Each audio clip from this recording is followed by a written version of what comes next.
Telangana CM Revanth Reddy deputy CM Bhatti Vikramarka senior మంత్రి ఉత్తమ్ కుమార్ రెడ్డి ఢిల్లీలోని ఇందిరా భవన్లో party general secretary KC Venugopal సమావేశమయ్యారు.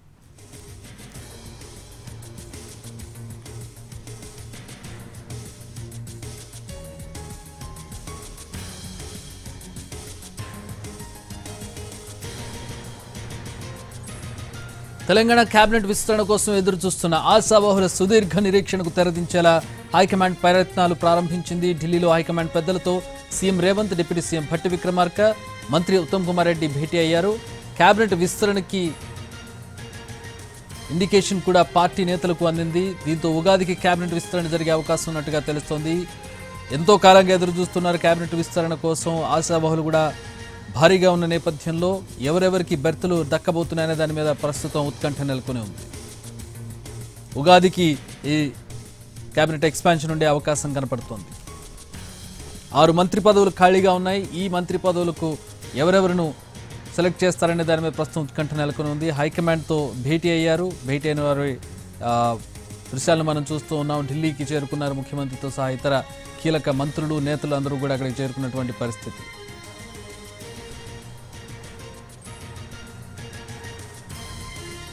తెలంగాణ కేబినెట్లో 6 మంత్రి పదవులు ఖాళీగా ఉన్నాయి. వీటిలో 4 పదవుల భర్తీపై ఇప్పటికే ఒక క్లారిటీ వచ్చినట్టు తెలుస్తోంది.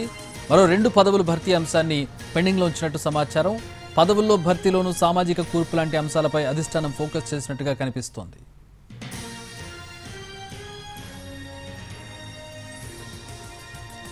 నాలుగు పదవులకు సంబంధించి భర్తీ అయ్యే వాటికి సంబంధించి ఒక క్లారిటీ ఉంది. మిగిలిన 2 ఆరిట్లో మిగతా 2 భర్తీ చేయడానికి సామాజిక సమీకరణలు చూస్తున్నట్టుగా తెలుస్తోంది.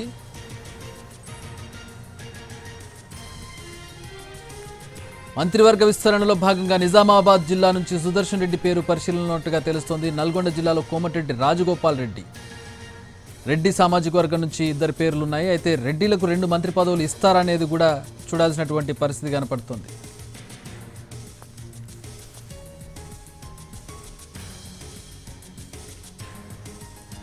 రెడ్డి సామాజిక వర్గం కోటాలో భాగంగా నిజామాబాద్ జిల్లా నుంచి సుదర్శన్ రెడ్డి పేరు పరిశీలనలో ఉన్నట్టుగా తెలుస్తోంది కాంగ్రెస్ పార్టీకి.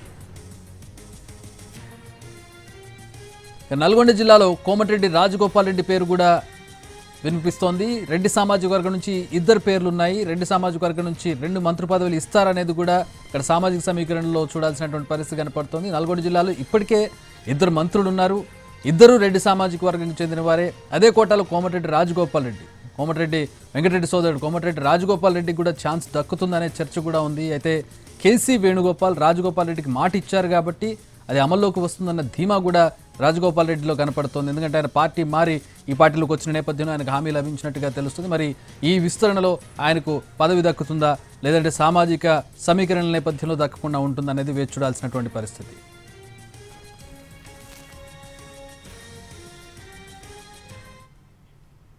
ఇక ఆదిలాబాద్ జిల్లా నుంచి ప్రేమ్ సాగర్ రావు కూడా మంత్రి పదవి ఆశిస్తూ ఉన్నారు. మరి ఈ విస్తరణలో ఆయనకు మంత్రి పదవి దక్కుతుందా అనేది కూడా వేచి చూడాల్సినటువంటి పరిస్థితి కనపడుతోంది. మైనార్టీ కోటాలో మంత్రి పదవి కూడా భర్తీ చేయబోతోంది హైకమాండ్. శాసన మండలిలో సభ్యుడు అమీర్ అలీ ఖాన్ పేరును తెలంగాణ కాంగ్రెస్ నేతలు సూచించినట్టుగా తెలుస్తోంది. అయితే అమీర్ అలీ ఖాన్ కాంగ్రెస్ పార్టీ సభ్యుడు కాదు కాబట్టి ఆయన పేరుకు కొందరు అభ్యంతరం చెబుతున్నట్టుగా తెలుస్తోంది. మంత్రి పదవి రేసులో వివేక్ పేరు కూడా పరిశీలనలో ఉంది. ఎస్సీ కోటాలో వివేక్ మంత్రి పదవి ఆశిస్తూ ఉన్నారు. పార్టీకి చేసిన సేవలు, సీనియారిటీని దృష్టిలో పెట్టుకుని తనకు మంత్రి పదవి దక్కుతుందన్న ఆశతో వివేక్ ఉన్నట్టుగా తెలుస్తోంది. మొత్తం 6 మంత్రి పదవుల్లో 4టికి సంబంధించి ఒక క్లారిటీ వచ్చింది. 2టికి సంబంధించి ఇంకా సామాజిక సమీకరణలో తర్జన భర్జనలు పడుతున్నట్టుగా తెలుస్తోంది. మున్నూరు కాపు సామాజిక వర్గం నుంచి విప్పుగా ఉన్న ఆది శ్రీనివాస్ పేరు కూడా పరిశీలనలో ఉన్నట్టు తెలుస్తోంది. సామాజిక వర్గ కూర్పులో భాగంగా తనకు అవకాశం దక్కుతుందన్న ఆది శ్రీనివాస్ భావనగా తెలుస్తోంది.